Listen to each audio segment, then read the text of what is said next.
Hi everyone, I'm Julia. As a professor in leadership, I'm going to share with you today some secrets I learned in the last 15 years of training thousands and thousands of leaders in leadership skills. So here are some things. Number one, often leaders are thinking they're doing something, but they're doing something different.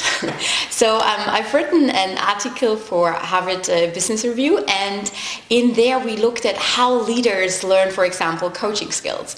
And a lot of leaders were thinking, oh yeah, I am coaching, but actually when we analyzed their interactions, they were doing what we coined motivational micromanaging. So they were actually giving instructions instead of coaching and letting the other person coming up with their own answer. So what is important here is, of course, self-awareness. And as soon as leaders actually saw and analyzed their own interactions, once they learned a little bit more about coaching, for example, they were able to adjust their perception of themselves, which means self-awareness is the first thing to go.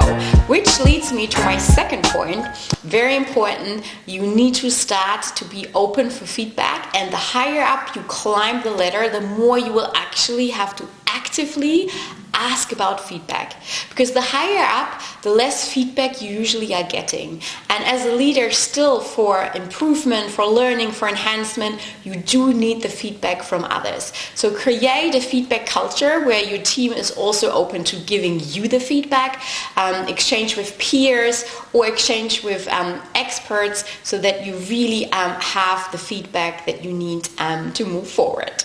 Now, the next thing that leaders need to get very comfortable with is making mistakes.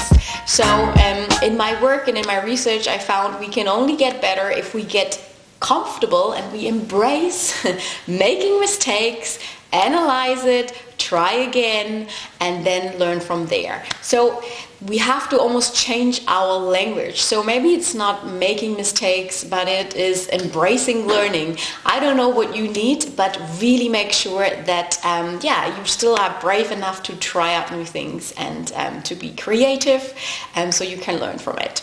Now, what else do we have? I have to look very quickly. Oh yes, now I have it. Time. So a lot of leaders often tell me, oh Julia, I don't have time for this, I don't have time for that.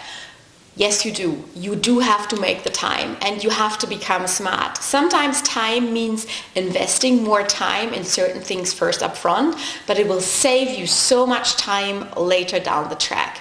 So yes, you do have the time, you just have to allocate it in the right way. And I would highly recommend you to go away from just being busy, but really starting to take, even if it's just 10 minutes out of your day, where you're just being calm and centered, so you actually know what is important, and you can take that helicopter view to invest the time where it's best used. And last but not least, remember, as a leader, you do have to role model. You cannot expect your team, your people to do certain things if you do not role model the behavior yourself. So if you want to see change, always start with yourself. I hope this helped. Let me know in the comments what else you want to know about leadership, or what tips and tricks you have to share with our community, and subscribe to my channel if you want to know more about how to be an effective leader. See you next time.